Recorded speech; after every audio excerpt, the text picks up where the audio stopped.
An estimated 500 million people infected, between 50 and 100 million dead. A world torn apart by war and by a strange, deadly new disease. It swept across the world, leaving nowhere untouched. It was so deadly, rumors spread through the streets that the Black Death had returned. This was the Spanish flu of 1918, the deadliest pandemic of the 20th century. Epidemics have infected societies throughout history. Usually epidemics come and go, but some truly stand out for their viciousness. In recent history, there has been no pandemic more devastating than the flu of 1918, sometimes called the Spanish flu or swine flu. It killed about 675,000 in the United States alone. The outbreak came in the midst of World War I, and the flu would actually kill more troops than combat. The flu of 1918 was so deadly it killed more Americans than World War I, World War II, Vietnam, Korea, and the wars in Iraq and Afghanistan combined. Yet Spanish flu was horrifying for even more reasons. It was very contagious, and it killed extremely quickly, sometimes in as few as 12 hours. It killed people in the prime of their lives, with the most victims being young, healthy people aged 20 to 40. Additionally, it killed some of its victims in bizarre, brutal ways, completely unlike a typical flu virus. Some symptoms actually closely resemble the plagues, which killed millions in the Middle Ages. But scientists have analyzed the pathogen's genome and verified it was not Black Death, which killed millions in 1918. It was just the flu. This video will cover how the flu began and how it spread across the world, the bizarre symptoms that made it so deadly, and how the flu pushed society to the very brink of collapse. If the epidemic continues its mathematical rate of acceleration, civilization could easily disappear from the face of the earth within a few weeks. Victor Vaughan, Surgeon General of the Army, October 1918. No one can be absolutely sure where the pandemic originated, but there are several theories. In northern France, there was an outbreak of a flu-like disease at a British military base in 1917. The base was located in a swampy area with lots of waterfowl and pigs. New flu epidemics often arise when people have close contact with sick birds or pigs. There was a separate outbreak of respiratory disease among soldiers from Southeast Asia who fought in World War I from 1916 to 1918. Most flus start in Southeast Asia, and some historians argue the soldier may have brought a new virus to Europe. But historian John Barry makes the case in his fascinating book, The Great Influenza, that the flu may have originated on a farm in rural Kansas by jumping from infected pigs to humans. Indeed, the first officially recognized cases of the Spanish flu emerged at a military base in Kansas. The U.S. had just entered World War I, and training and industry had ramped up at a rapid pace as the war machine fired up. But in rural Haskell County, Kansas, a war of another type was quietly beginning. Haskell County was in the grip of a deadly outbreak of what seemed to be a mysterious new disease. People in the community, farmers mostly, may have caught the new disease when a pathogen from sick pigs jumped species and began infecting humans. The new virus, the swine flu, was shockingly contagious and extremely deadly. A local doctor was terrified by the death toll of the new virus and contacted the U.S. Public Health Service for advice. His concern was noted, but nothing else was done. After all, it was a tiny rural backwater. How could it spread far in such a sparsely populated area? Slowly the virus began to die down as it ran out of new people to infect.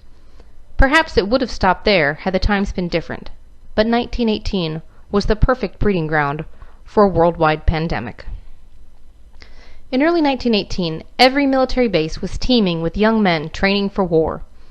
The military hurried to build new barracks, hospitals, training areas, and facilities to support the influx of hundreds of thousands of men. Some of these men were volunteers, and some had been drafted. The strange new disease was just dying down in Haskell County when a few young men left there, headed to Camp Funston, Kansas, for training. Camp Funston, located at modern-day Fort Riley, was already over capacity, with 56,000 young men training for war. There hadn't been time to build enough barracks for all of them. It was the coldest winter on record east of the Rockies, yet many men were sleeping in tents without any heat and only thin blankets. In an effort to keep them all warm, The commander ordered all the men to move into barracks, violating the health and safety rules that dictated how much space each soldier should have. Inside the barracks, men huddled around stoves trying to keep warm. The men from Haskell County must have crowded in close too, even as they began to cough and sneeze. That's all it took. In the overcrowded barracks, the flu spread rapidly.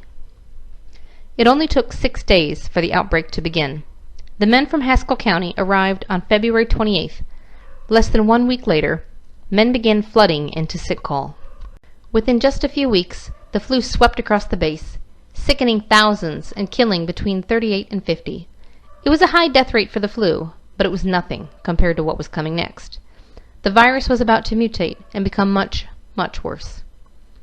Flu viruses are constantly mutating, and sometimes there will be a really big shift, or a virus that usually affects only animals mutates so it can infect people too. When that happens, it can be very deadly. The flu comes in waves. That's why we have a flu season. Although it may seem like a bad flu is done, the flu can hide for a while, or go infect people in a different part of the world and then return even worse. In the case of the 1918 flu, 3 waves of flu devastated the world. The first wave wasn't too bad, but the second and third waves were extremely dangerous. The outbreak at Camp Funston came just at the end of the flu season in the United States, so the first wave infected a lot of people, but then faded away. The military wasn't worried. They were grappling with a far more deadly outbreak of measles at the time. The flu virus seemed to fade away, but really it just went abroad to take on a world at war. It stalked into camp when the day was damp and chilly and cold, with a hand that was clammy and bony and bold, and its breath was icy and moldy and dank, and it killed so speedy and gloatingly greedy that it took away men from each company rank. The flu, Private Josh Lee, 1919. Nearly all the ships carrying American troops to war arrived at the port in Brest, France. In April of 1918, just as the flu outbreak was dying down at Camp Funston, an epidemic began in Brest, and slowly began spreading throughout northern France. Despite the illness spreading in the city, more and more troops poured in. Healthy men would land, become infected, and then ship out to new duty stations and to the front line, carrying the disease through every small town and hamlet through which the armies traveled. The flu tore across France and followed the front lines into Belgium and the Netherlands. It jumped across the lines of war and began infecting the German army, actually affecting the outcomes of battle since so many troops were too sick to fight. It jumped from the German army to the German people. By May it had reached Italy, where it crossed the Mediterranean and surged into North Africa. It also arrived in England by May, riding back on boats with troops heading home. Infection and death rates began to skyrocket in Spain and Portugal. The flu gained its name, the Spanish flu, from the early infection and high mortality rate in Spain, where reported 8 million died in May. Spain was neutral in World War I, and as a result it was one of the only countries that was reporting the news without strict government censorship. Most countries didn't want to reveal to their enemies that they were battling an epidemic, and didn't want to affect their people's morale, so the governments pressured the media to hide and downplay the severity of the virus. However, in neutral Spain, the press was free to report the news accurately. Newspaper headlines in Spain screamed of an epidemic that was killing millions, while other countries only whispered of the flu. The world believed the flu was worse than Spain, when in actuality, Spain was the only one talking about it at first. The flu continued spreading beyond Western Europe. By July, it had jumped to Scandinavia and Greece. The same month, the flu crept its way into a tense Russia, where the Tsar and his family had just been executed, and the Bolsheviks were battling with other factions to see who would control the future of Russia. A boat filled with 6 sailors arrived in Mumbai, India at the end of May. First, a few dock workers reported sick. Then workers at the next docks became ill. And then men at the nearby warehouses got sick, and so on, into the city. Ships left those same infested docks and spread to other ports in Asia. Sick people boarded trains in Mumbai and spread the disease like wildfire along the railroad lines up into the subcontinent and continental Asia. The flu showed up in China around the same time, spreading inland from a dock in Shanghai.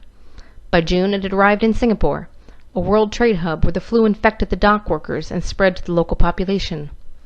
From the bustling docks, sailors carried the flu south into Indonesia and north into Malaysia and Thailand, where it continued to spread.